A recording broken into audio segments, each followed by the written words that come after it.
Let's get salty! Hey everyone, Zeddy here again today with a brand new video, and this will be a bit of a different video, at least I think.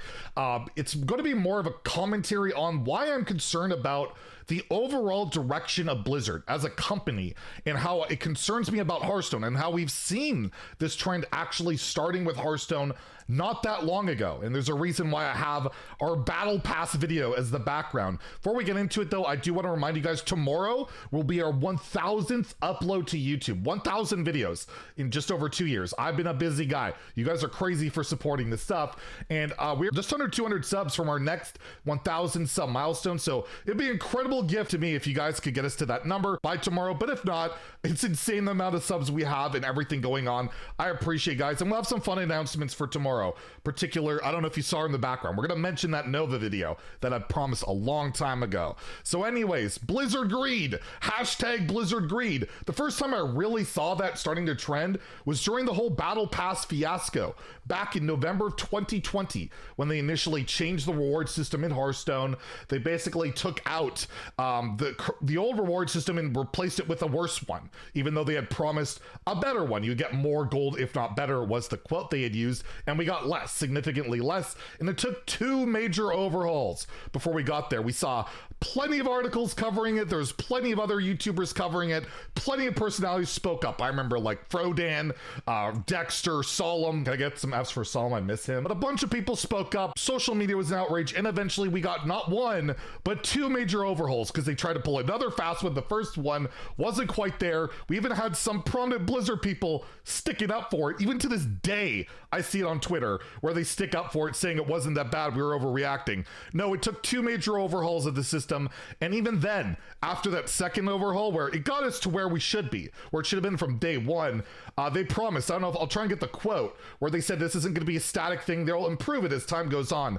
And well, it'll be 2 years in November since it's launched, and there's been 0 improvement to it other than the addition of a free mercenary to the level 1 rewards. The gold, everything else has stayed the exact same. So even there, because no one talks about it anymore, they don't increase it because they don't have to. The only time they typically give stuff back is, well, when they have to. I will note though, there is some nice things they've done. Of course, duplicate protection, starting decks for new players or returning players. There are things. So it's not like the team's been ultra greedy, and I'm not even going to implicate the devs at this at all. It's all upper management corporate. They set all this pricing. The devs make the game. They do a great job. They try their best, and well, corporate kind of just tries to do their best to take our money. And that's kind of still been a trend in Hearthstone. Every new addition to Hearthstone has kind of fallen down that road. The Heroic Brawliseum in particular lately, where it was like hidden the rewards. You couldn't see what the reward scheme was. It was very, very dishonest, and a lot of players likely got confused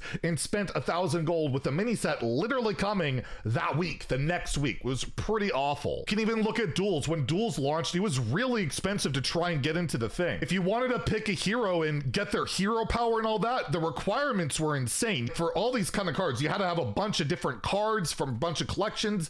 It was very over the top monetized to the point they had to scale it way back. And Mercenaries was recently introduced, and it's been the same deal. I mean, you look at the shop, $50 for a bunch of coins and some legendaries and packs.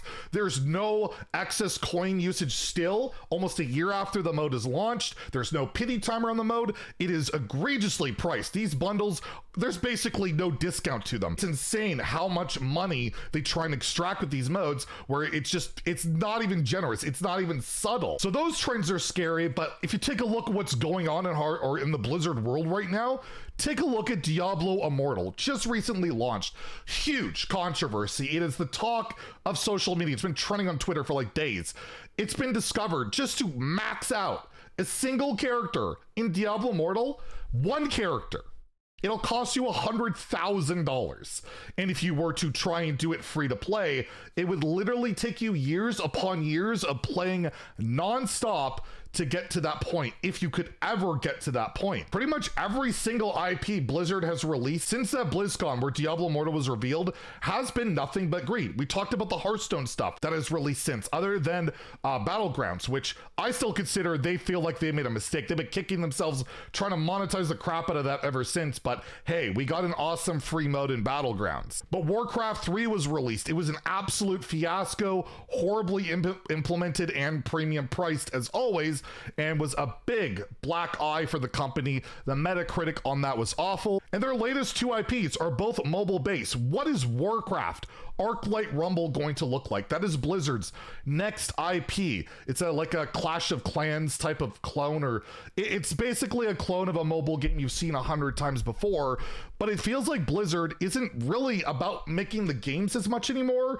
as is about making these cash grabs, whether it try and cash grab in an existing IP in Hearthstone by putting in a new mode that is kind of bare bones, not fully fleshed out, but we're asking for a premium. Hell, the pre-orders they asked for without even letting us play early, pretty insane. And you had to buy it early or else you were going to get left out. And well, you got to trust Blizzard. They've had this great reputation. And you see the same things happening. Arclight Rumble using the Warcraft name, Diablo Immortal using a great IP in Diablo. Heck, Mercenaries did the same thing using the Diablo hero. It just terrifies me what the direction of Blizzard's going to be going in. Like, there's an awesome dev team, at least on the Hearthstone team, that I interact with. They do great work, but you can see it's all about the money before almost anything, it feels like. Let me just show this tweet of Onyxia, Raid Boss Onyxia was launched into the game over 112 days now. It's been in the game. It still doesn't even show the green outline when it attacks. Like, there's bugs in the game that have been there for so long that don't get addressed yet. There's always these transactions pushed every single patch we get, more than everything.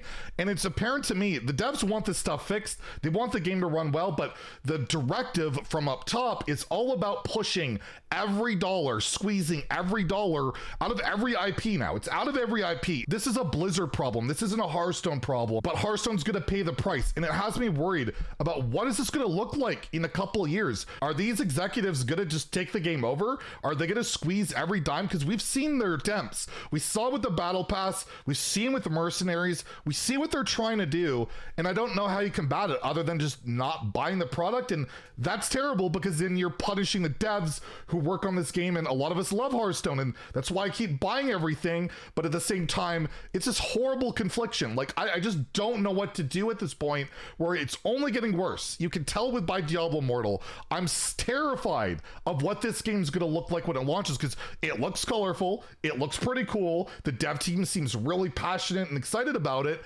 but what kind of monetization is it gonna have? And you don't have to go full greed. I'm playing Marvel Snap right now. It's the Ben Brode's new card game that's in closed beta, and the last season I hit the highest rank. I hit Infinity, and I have a very large collection. I have multiple portraits, I have all this cool stuff. And what have I spent? What have I been pressured to spend? I haven't really spent much of anything. Purchased a bit of gold because I wanted to reward them, but it really didn't help my progression. And hell, this game even time gates you on how often you can buy credits to level your stuff up. So even if you want to go all whale, you can't even do it. So it's not like you have to go full greed mode, but right now I really feel like Blizzard is going down this really dangerous line of absolute insane greed, and we saw the hints of it in Hearthstone, and I feel like it's gonna get worse before it gets better. So I just thought I'd put my concerns out there. Let me know what you guys think in the comments below, and if you enjoyed the video, please like and subscribe. Have a great day. Stay salty, my friends.